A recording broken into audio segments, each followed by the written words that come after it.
Okay, let's unpack this. What if everything you thought you knew about history was, well, a carefully crafted story?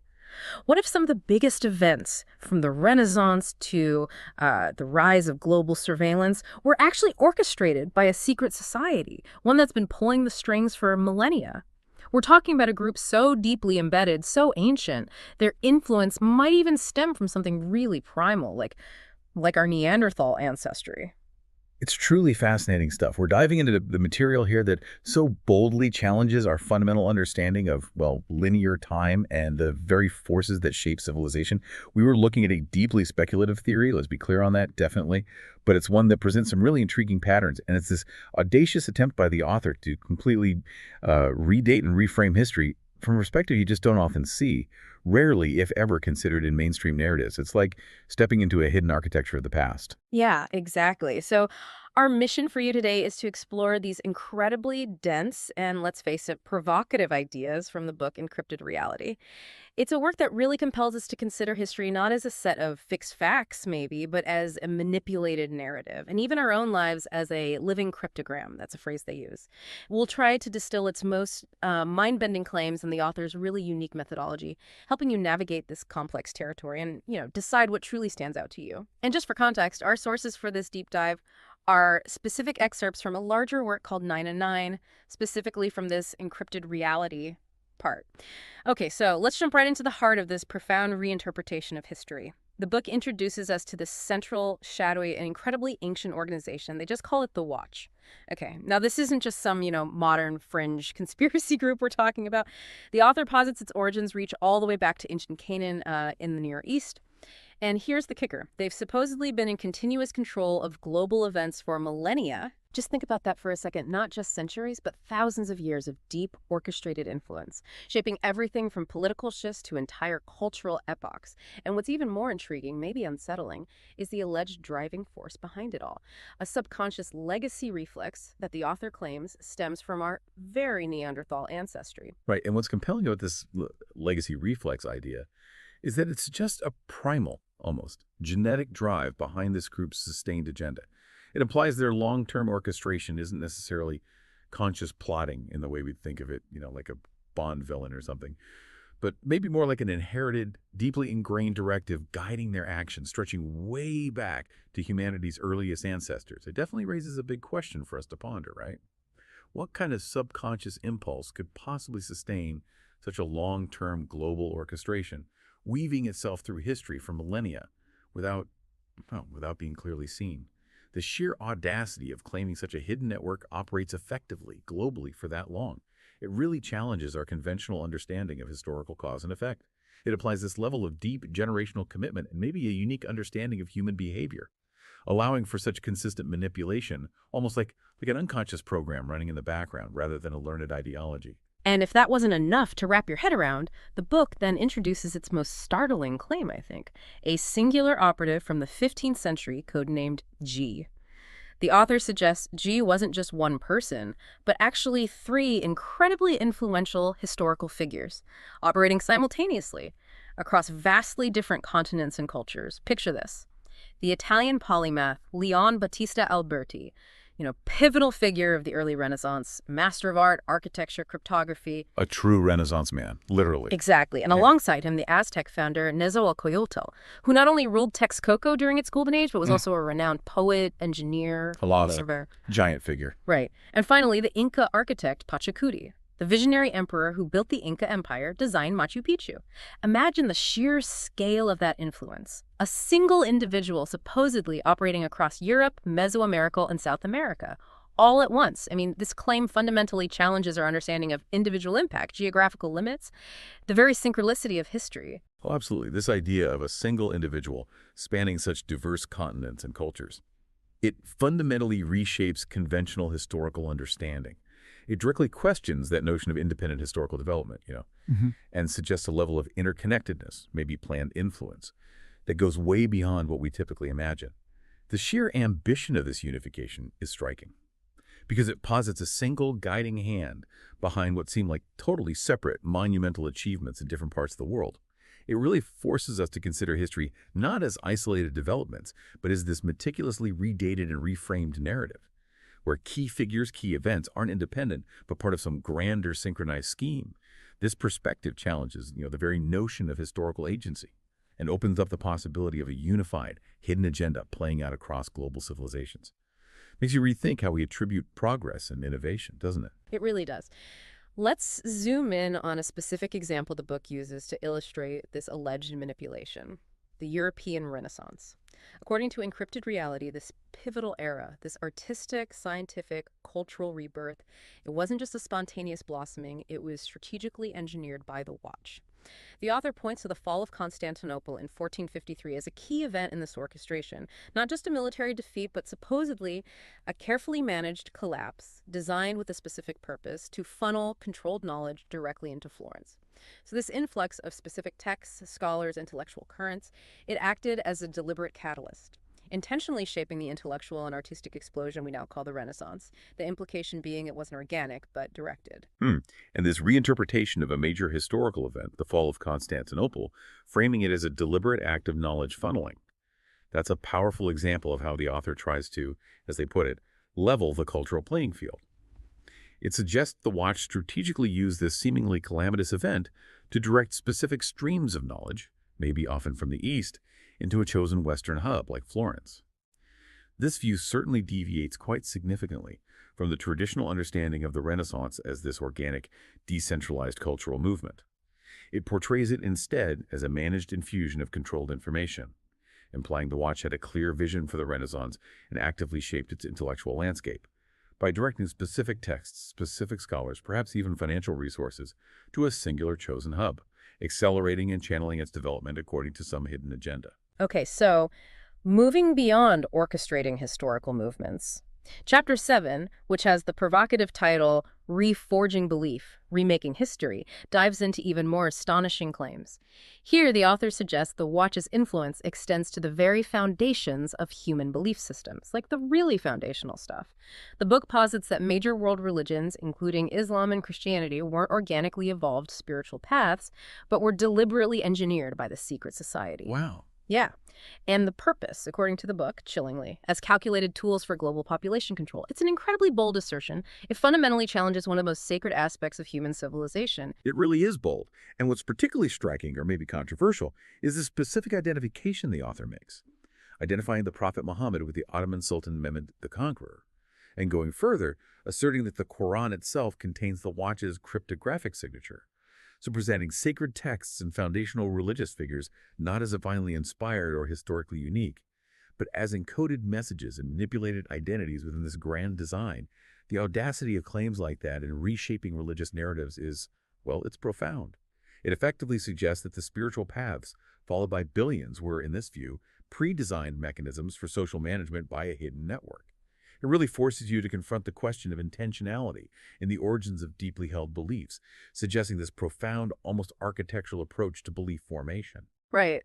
And if controlling belief systems wasn't enough, the book shifts gears to the economic dimension of the watch's influence, which is just as pervasive, apparently. It makes the astonishing claim that this same network orchestrated the development and widespread dissemination of double-entry bookkeeping. Think about that. Controlling not just faith, but the very system of global commerce. Double-entry bookkeeping, which, we take for granted now as the bedrock of modern finance, economic transparency, it's presented not as a natural evolution of accounting practices, but as a deliberate, strategically introduced tool by the watch to facilitate their grand scheme. Exactly. And when we connect that to the bigger picture, this parallel development of ideological and financial control, it reveals a truly comprehensive strategy, doesn't it? Yeah, man. Double-entry bookkeeping, which seems like a pretty mundane accounting innovation on the surface. It becomes this pivotal tool in the grand strategy, not just to manage resources, but to enforce a fabricated historical timeline, which the author claims was solidified during the Italian Renaissance. It strongly suggests the watch understood the immense power of economic systems to structure society, to exert control, transforming a complex financial system into a mechanism for managing not just money, but people and their behaviors on a global scale. This certainly raises an important question. How much of our modern financial systems were shaped by these alleged hidden influences? And what unintended consequences, maybe still unseen, might that have had on our societies today? And as if to further cement their control over this fabricated timeline and the structures of global power, The author highlights how powerful European dynasties are presented in this framework. The rise of both the Habsburgs and the Romanovs, I mean, two of the most influential, enduring royal families in European history. They're portrayed not as power centers that rose organically through conquest or alliances, but as part of the Watch's grand strategy to enforce their fabricated historical timeline. So, in this view, they weren't just ruling families, they were essentially instruments. Instruments of a deeper, hidden agenda strategically placed and guided to solidify a specific version of history and maintain a particular order. That perspective suggests that even the most established, seemingly legitimate power structures, these royal lineages, were, within this framework, just instruments of a deeper hidden agenda. It forces us to reconsider the very origins of historical authority, right? Implying that the legitimacy and power of these dynasties were maybe facilitated or even manufactured by the Watch to serve its overarching purpose. It challenges the conventional view of history as, a series of organic power shifts, and instead paints this picture of deliberate long-term manipulation of political landscapes for a specific undisclosed aim. The author presents some compelling, though definitely unconventional connections, suggesting these families were key players in reinforcing the Watch's engineered narrative. Okay, let's transition now from that ancient control of history and finance to how the Watch's legacy supposedly evolves into the modern age, because it doesn't stop in the past. Chapter 8, which is aptly titled From Spyglass to the Unseen Eye of Surveillance, traces this lineage of, well, spy master philosophers, who, according to the author, directly continued G's intricate work. This includes incredibly influential figures like Sir Francis Bacon, Father of empiricism. right, key figure in the scientific revolution, and John Dee, Queen Elizabeth II's personal astrologer, alchemist, intelligence guy. These figures purportedly laid crucial ideological and practical foundations for the British Empire, shaping its intellectual and political path. Later, the Jesuit polymath Athanasius Kircher, known for his encyclopedic mind, work in optics, Egyptology, he's also folded into this enigmatic lineage, suggesting this pervasive, consistent influence across different intellectual, religious, even covert spheres. And what's really compelling here is the way the author draws this direct line through these influential figures. It's not just about espionage in the, trench coat and dagger sense, but about subtly guiding scientific progress and intellectual thought through influential institutions, maybe most notably, the Royal Society. This implies that the very way we understand the world, our scientific methods, our philosophical frameworks, even the structures of our knowledge, was, according to the author, subtly steered by this lineage.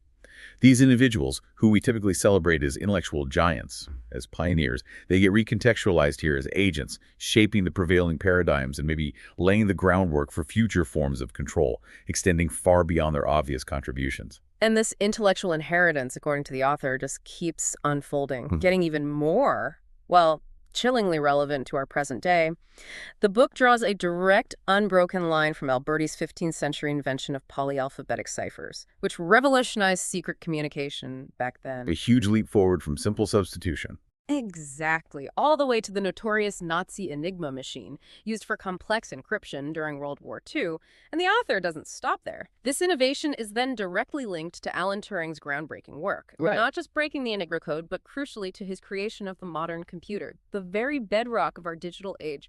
I mean, imagine that kind of intellectual inheritance, from an ancient code developed by a Renaissance polymath to the machines that run our entire world, all supposedly connected by a single deliberate thread originating with G. Wow, and when we connect that to the bigger picture, this intellectual legacy, starting with seemingly abstract crypto innovations, it culminates, in this view, in the establishment of today's pervasive global surveillance state, intelligence alliances like the Five Eyes, the US, UK, Canada, Australia, New Zealand grouping. They're presented not just as independent geopolitical collaborations, but as the current active manifestation of a watch. This implies that the very tools we celebrate as advancements for communication, connection, progress are simultaneously serving as sophisticated instruments of oversight, of control. And this raises a really important, maybe sobering question, doesn't it? Are the technological advancements we champion truly serving our collective freedom? Or are they, within this historical framework, part of a historical continuum of control? A sophisticated evolution of the watch's enduring agenda, designed for an unseen eye to always be watching. And to tie it all together visually, with what feels like truly unsettling foresight, the book takes G's personal winged eye emblem, the symbol from the 15th century, often shown as a single eye with wings, and reinterprets it in a modern context. It's presented not just as a historical curiosity, a personal mark, but as a prophetic symbol for the omnipresent eye of modern satellite and drone technology. From a Renaissance personal mark on a building or a manuscript to a global, all-seeing eye in the sky watching every corner of the planet. It's a chilling thought, isn't it, that a symbol designed centuries ago could so perfectly encapsulate today's surveillance capabilities, almost as if the future was encoded into the past. That reinterpretation profoundly transforms a historical personal symbol into a contemporary warning, suggesting this chilling continuity of intent across centuries. It highlights the pervasive nature of modern surveillance and asks us to consider its deeper historical roots, almost as if the past had already foreseen the future's tech capabilities. It's a powerful metaphorical connection that reinforces the author's central thesis of long-term orchestrated control, implying that even seemingly personal, ancient symbols might carry hidden meanings that resonate right into our present reality, prompting us to ask, how much of what we accept as modern innovation is actually the fulfillment of some ancient design? Okay, so given these incredibly bold, unconventional claims, you might rightly be wondering about the author's methodology. How did they arrive at all this? And here's where it gets really interesting and definitely provocative. The primary data set the author used for this entire sprawling work is, maybe surprisingly, Wikipedia, the online encyclopedia. They describe using what they call remix practices that deliberately blur the lines between invention and borrowing, treating history not as a fixed record to be discovered, but more like a problem demanding a solution. No, this is not your traditional peer-reviewed academic research approach, let's be clear. It's highly unconventional, experimental, maybe even creative, pushing the boundaries of what counts as historical inquiry. Yeah, it's fascinating. What's particularly interesting here is the author's very candid description of their research process. It involved, as they say, copying articles related to G in the 15th century, then meticulously overlaying Wikipedia's historical timelines onto G's content, aligning similar dates and observing striking convergences, looking for patterns reminiscent of fractals, the golden ratio, pi. These mathematical constants. This approach is presented as an objective tool for historical analysis, contrasting sharply with traditional scholarly methods based on linear progression. Think of history maybe not as a straight line, but like a complex fractal, a pattern repeating at different scales, revealing some underlying order. The author uses things like the golden ratio found in nature and art to try and uncover these hidden symmetries, these repetitions within historical timelines, suggesting events aren't random but follow a predictable, almost designed rhythm. And they're quite upfront about this method. They treated Wikipedia strictly as raw material, then rewrote everything in their own words, ensuring no original phrasing or synthesis was kept. They even revisited it with AI language models to expand and refine it. And they're remarkably self-aware of potential criticism. They acknowledge, for instance, the linguist Andrei Zalizniak's argument that similar methods could be used to falsely connect any historical figures like Egyptian pharaohs and French kings. This level of transparency about such a non-traditional method is quite unique, and it forces us to reconsider the very nature of historical evidence, doesn't it? It really does. And following this, the author anticipates, quite rightly, being dismissed by mainstream historians, specifically because their radical compression of history into the 15th century, their redating of events, it conflicts fundamentally with modern dating techniques, established chronologies, but they offer a robust counter-argument. They say that archaeological, paleographical, even carbon dating results frequently contradict each other anyway in established research, which reinforces their premise of chronological ambiguity. Essentially, they're arguing that the facts of history, as presented by conventional scholarship, aren't as solid or unassailable as we might assume, which, opens a space for their radical reinterpretation. Yeah. And that point raises a really fundamental question. How much of history is truly fact versus fiction if no one was actually present? Especially if even sophisticated scientific dating methods can yield contradictory or ambiguous results. The author goes further, using anomalous artifacts, like the famous London hammer, this iron and wood tool, reportedly found inside Cretaceous rock, which would date it millions of years before humans are supposed to have existed. They use things like that to strengthen their case, arguing established science often seeks conventional explanations rather than tackling profound questions that might challenge the accepted timeline. They also touch on how historical narratives shift with social forces, noting that while ancient tablets can be destroyed, digital history, which feels permanent, can vanish or be manipulated in seconds. Paradoxically, the author embraces digital media for their analysis, stating these methods let them reconstruct history using objective tools, astronomy, math, statistics, rather than relying solely on potentially biased assumptions from Renaissance scholars or religious tradition. It definitely encourages us to critically question assumptions, about what constitutes proof in history and how our historical narratives get built and maintained. The philosophical underpinnings here are equally intriguing, really deep. The author sees history not as a rigid chronicle, but as an ongoing remix, a folk interpretation. Taking inspiration from Edgar Allan Poe, who wrote, "True originality is carefully, patiently, and understandingly to combine." They even reference Isaac Newton's The Chronology of Ancient Kingdoms Amended, a lesser-known work where Newton himself radically remixed historical timelines, controversially claiming King Solomon was the world's first king, his temple the first ever built. Wow, I didn't know Newton did that. Yeah. And this brings us to the idea of cyclical time. If space and time are infinite, then maybe identical worlds recur endlessly, a concept Carl Jung later called eternal return or recurrence of the same. The author suggests humanity are fundamentally pattern-recognizing machines, perceiving archetypes that cyclically manifest across generations and cultures, echoing that ancient axiom, as above, so below. Right. And the author's work extends this insight using statistical correlations, invoking that as above, so below principle where the microcosm reflects the macrocosm. The argument is, essentially with infinite time, a finite set of events will inevitably repeat, and systematic biases will recur in human judgment. Recognizing these patterns, the author argues, reveals history's recursive nature. Evolutionary psychology, for instance, shows our modern psyche mirrors ancestral adaptations, right? Proving universal patterns echo in human experience. So, because history is fractal, meaning events repeat in patterns across different scales and cycles, these patterns invite prediction. The author's meticulously built databases suggest a kind of predeterminism. Unless we identify these deeply ingrained recurring sequences and consciously choose to evolve beyond them, we're kind of fated to reenact them, perpetuating old patterns instead of forging new paths. And this leads us to the ultimate challenge the author presents. Not just decoding the cryptogram of the past, but recognizing the living cryptogram of the present. This is where the theory takes a truly provocative, almost metaphysical turn. The author speculates, and I quote, "Maybe the watch is not a historical group at all, but a projection from the future, or an emergent intelligence operating through history as a self-correcting system," which strikingly echoes the philosopher Nick Land's notion of hyperstition. Hyperstition. Right. The idea that certain ideas, once believed widely enough, actually create themselves into existence. Like, think of how belief in a strong economy can actually help create one, because people act on that belief. So in this context, the watch isn't just a hidden hand pulling strings, but potentially a concept that becomes real precisely because it's perceived and collectively believed into existence by our pattern-seeking minds. Exactly. That's the really profound part here. The idea that the watch becomes real because it's believed into existence through our pattern recognition.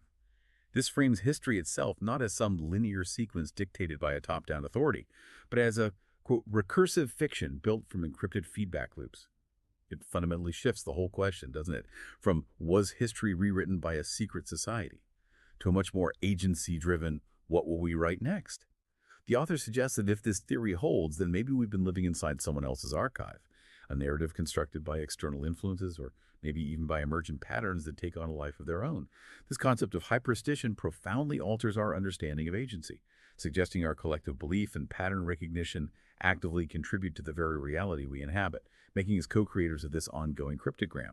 Okay, this whole deep dive has been pretty mind-bending already with the historical reinterpretations, but then the author reveals this deeply personal, intimate connection to the whole grand narrative.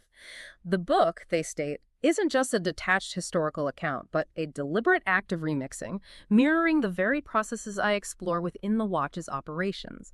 So, in essence, the entire complex narrative is presented as a decipherment of my own lineage within the watch's grand design. And here's a really personal kicker.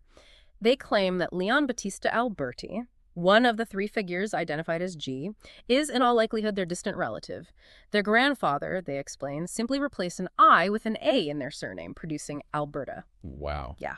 The author's deepest motivations for even embarking on and writing this monumental work, they stem from two powerful intertwined forces: the profound absence of children in their life and an equally profound longing to connect with their ancestors, seeking a continuation of legacy beyond, biological progeny. That really takes what could be seen as detached academic speculation and grounds it in a deeply personal human quest.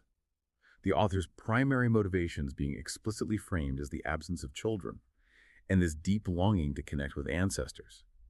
It makes this a very unique blend. Grand historical theory and intimate personal memoir all woven together. It transforms this sweeping, almost abstract theory about global manipulation into an introspective journey, a journey of self-discovery and ancestral connection. This blend of the macro and micro, the historical and the deeply personal, it adds a really compelling layer to the whole narrative, inviting you, the listener, maybe to consider your own lineage and the powerful, perhaps hidden stories within it. It's a compelling example of how personal drives can fuel these huge intellectual endeavors. And to further intertwine their personal story with this grand historical theory, the author delves into their own genetic ancestry. They reveal their maternal haplogroup from their Ashkenazi mother is HV1b2, and their paternal haplogroup from their Sicilian father is EL29. Now, for listeners maybe unfamiliar, haplogroups are basically genetic signatures passed down through generations, tracing ancestral lines back thousands of years. By revealing these specific markers, the author argues their very DNA carries a coded history. And remarkably, their 23andMe report indicates they carry more Neanderthal variants than 73% of customers, which connects back to that legacy reflex we talked about earlier. All right, bring it full circle. Exactly. They trace their haplogroups back to ancient cultures, specifically noting that these distinct ancestral lines met in the Kabaran culture, a transitional Stone Age society in the Levant, maybe 12,000 to 15,000 years ago. Highlighting this profound, ancient meeting point of lineages, they further link their maternal HV haplogroup to Natufian hunter-gatherers, the spread of agriculture in the Neolithic Near East, and various Bronze Age cultures like the Yamnaya, Minoan, Mycenaean. They even draw these intriguing, though maybe unconfirmed, connections to certain Romanov dynasty members in ancient Egyptian royalty. And despite not following any religion, not speaking a Semitic language, they identify as a Semite through ancestry, explaining that their personal transgressions, as they call them, aren't sins in a religious sense, but rather sacred battles in the war for redemption, operating under this belief that in a time of cosmic crisis, suspending traditional laws can help resurrect the world. What's really compelling there is how the author connects their deeply personal genetic markers to these vast sweeps of human history. The specific meeting of haplogroups in the ancient Kabaran culture, the huge impact of the spread of agriculture, the Bronze Age cultures, even these speculative links to Romanovs and Egyptian royalty. It profoundly personalizes deep history and that idea of the encrypted truth of lineage, suggesting the patterns of history aren't just external events, but are deeply encoded within our very DNA, our inherited predispositions. And the author's nuanced discussion about their Semitic identity, despite not adhering to conventional religious practices. It underscores a belief that their ancestral connection transcends conventional observance, viewing their actions as part of this larger redemptive struggle, a personal quest for meaning woven into history's fabric. This profound connection between personal genetics and vast historical movements really highlights the intimate, almost spiritual nature of their self-decipherment. And the author draws a really stark, important contrast between their intensely personal decipherment journey and just general conspiracy theories. They describe their process not as descending into a hall of mirrors where complexity masquerades as truth, but as an inward excavation driven by direct ancestral memory, trauma, and encoded symbols. They issue a clear warning that conspiracy theories can hijack our personal mythos, meaning they can replace the uncertainty of our own fragmented lineages with these comforting, prefabricated puzzles, leading us down someone else's rabbit hole. Their own process, they say, demanded they face the abyss of unknowing, sitting with fragmentation and mystery rather than immediately reassembling it with someone else's ready-made answers. It's a call to profound personal responsibility for your own narrative. Right.